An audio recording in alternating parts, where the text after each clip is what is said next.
जय हिंद साथियों। आज हम बात करने वाले हैं यूपीएस का एक बड़ा स्कैम यानी कि यूनिफाइड पेंशन स्कीम जो आया है। शुरुआत में तो लगा कि अरे 50% हम लोग को जो है वो पेंशन मिलेगा, दिमाग यहीं पे खुश हो गया। लेकिन चीज़ों को अध्ययन करिएगा तो जो अर्थशास्त्री ने इसे बनाया है वो आप ही से लेने का एक और योजना बनाया है। मैं ऐसा इसलिए कह रहा हूँ क्योंकि जो प्रोविज़न इसमें बताए गए हैं उसके अकॉर्डिंग तो यही लग रहा है कि हमारे ही पैसे से मौज करेंगे और हमें ही कुछ पैसे दे के कहेंगे कि अरे तुमको तो 50% हम पेंशन दे रहे हैं। कैसे कैलकुलेट कीजिएगा, आपको समझ में आ जाएगा। देखिएगा, चैनल पे नए तो सब्सक्राइब कर लीजिएगा क्योंकि यहाँ पे आपको सरकारी जितने भी फैसले जो कि सरकारी कर्मचारी के लिए लिए जाते हैं सभी आपको डिटेल में बताया जाएगा। तो देखिए, एक सिंपल कहा क्या गया है कि हम 18.5 बढ़ा देंगे। जिस तरीके से एनपीएस में हम 14% देते थे, हम 18.5 बढ़ा देंगे। ये भी लगा कि अरे सरकार हमको ज़्यादा दे रही है, 4.5% बढ़ा दी। जो आपका कट रहा था 10% वो कटता रहेगा। तो बात यहाँ पे ये आ गई कि ये 18.5 बढ़ा के क्या करना चाह रहे हैं। क्या ये पैसा हमें आय मिलेगी? जो 28.5 जो बेसिक सैलरी प्लस डीए का होगा, ये जो जमा होगा क्या वो हमें मिलेगा? आप कहेंगे कि मिलेगा तभी तो इतना बढ़ाएगा। तो मैं आपको कहीं भी दिखा दूं तो कहीं भी नहीं कहा गया है कि ये जो पैसा जमा होगा वो आपको मिलेगा। एनपीएस में मिलता था, वो भी मार्केट जो रिटर्न देगी उसके अकॉर्डिंग ही आपको मिलता था और उसका कुछ परसेंटेज मिलता था रिटायरमेंट के समय और कुछ परसेंटेज आपको मार्केट में लगा के उसी से पेंशन दिया जाता था। लेकिन यहाँ पे कहा गया है कि लास्ट 6 महीने का बेसिक प्लस डीए का जो लमसम होगा वो आपको मिलेगा। जो ग्रेजुएटी तो जो मिलती है वो मिलेगी ही, जीपीएफ वगैरह को कोई सिस्टम तो है नहीं। तो कितना मिलेगा? सपोज अभी आप अप्रोक्स सैलरी की मैं बात कर लेता हूँ। जितने भी एम्प्लॉय होते हैं 30,000 से स्टार्टिंग होता है, लगभग ग्रुप डी में लगभग 30,000 से स्टार्टिंग होते हैं। डीए वगैरह मिला के मैं बात कर रहा हूँ, ऐसा मत सोचिएगा कि 30,000 बेसिक की मैं बात कर रहा हूँ, डीए मिला के।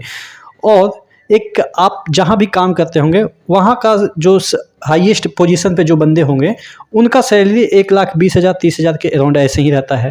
ठीक है, तो एवरेज अगर हम बात कर लें 1,50,000 यानी कि 70,000 अप्रोक्स मान लेते हैं कि 70,000 एक बंदे का सैलरी होता है एवरेज, ऊपर और नीचे मिला के 70,000 बेसिक प्लस डीए मिला के मैं बात कर रहा हूँ।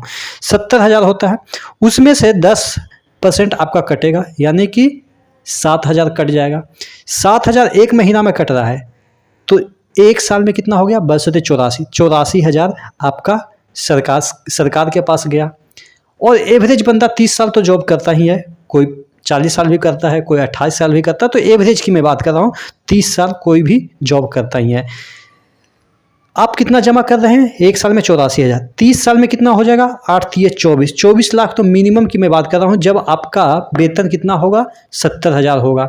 लेकिन कई बार क्या होगा कि आपका 1.5 लाख भी चला जाएगा, 1.25 लाख भी चला जाएगा। 30,000 से जैसे जैसे ऊपर जाइएगा तो अप्रॉक्स मान लेते हैं कि आप 25 लाख तो सरकार के पास मूलधन जमा किए।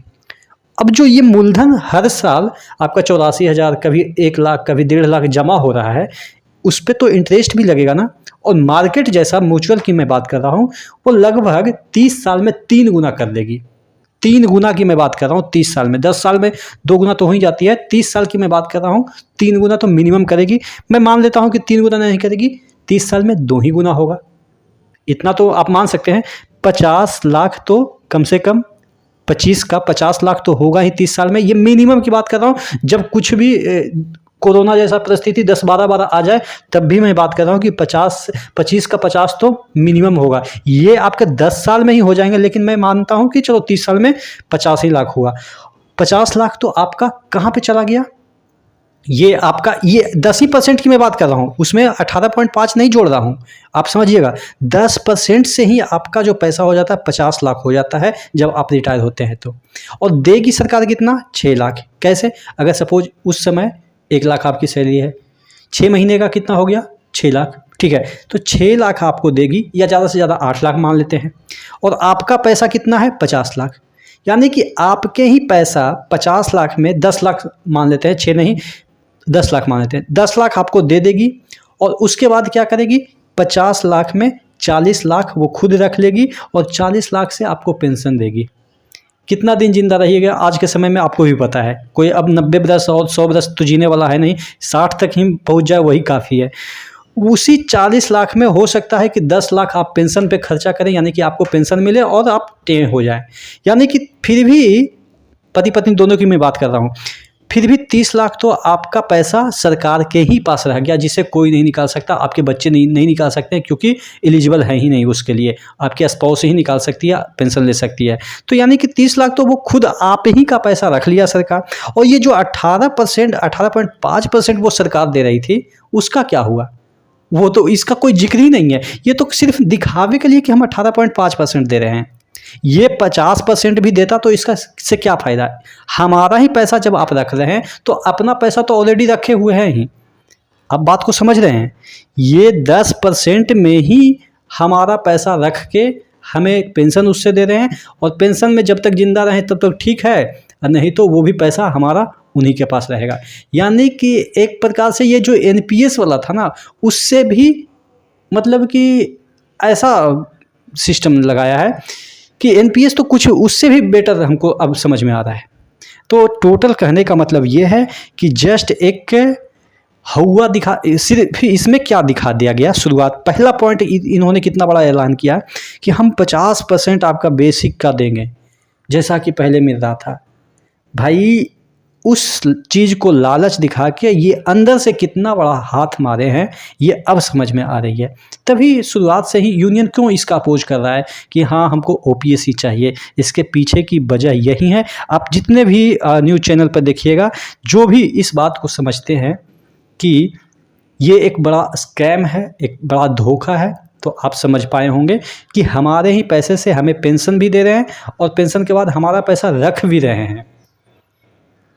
मुझे तो आशा है कि ये जो यूपीएस है, इसको जल्द से ही जल्द इम्प्लीमेंट होने से पहले यूनियन दबाव बनाए कि कम से कम ये वाला, अगर ओपीएस चलो मैं मानता हूँ कि नहीं लागू करना चाहते हैं, ठीक है, मैं मानता हूँ नहीं कीजिए, लेकिन ये जो पैसा कम से कम हम लोग जो 10% दे रहे हैं उसका क्लैरिफिकेशन दीजिए कि हमारा पैसा आप नहीं लेंगे, ठीक है।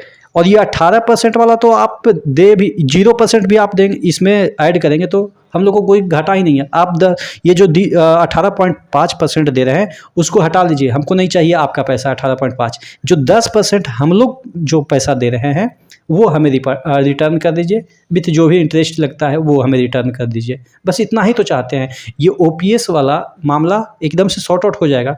आप 10% वाला को क्लियर कीजिए कि हमारा ये जो 10% काटेंगे उसको आप टच नहीं करेंगे, वो एज ए हमारा सेविंग रहेगा। या नहीं आप देना चाहते हैं तो अभी 10% काटना ही बंद कर दीजिए, छोड़िए, हम नहीं देंगे आपको पैसा, अपना क्यों दें आपको, ठीक है। तो यही चीज़ें हैं जो कि मुझे लग रहा है कि ये एक बड़ा स्कैम टाइप का लग रहा है मुझे। आप क्या सोचते हैं नीचे कमेंट बॉक्स में कमेंट करके ज़रूर बताइएगा। नेक्स्ट वीडियो मिलते हैं, तब तक के लिए जय हिंद।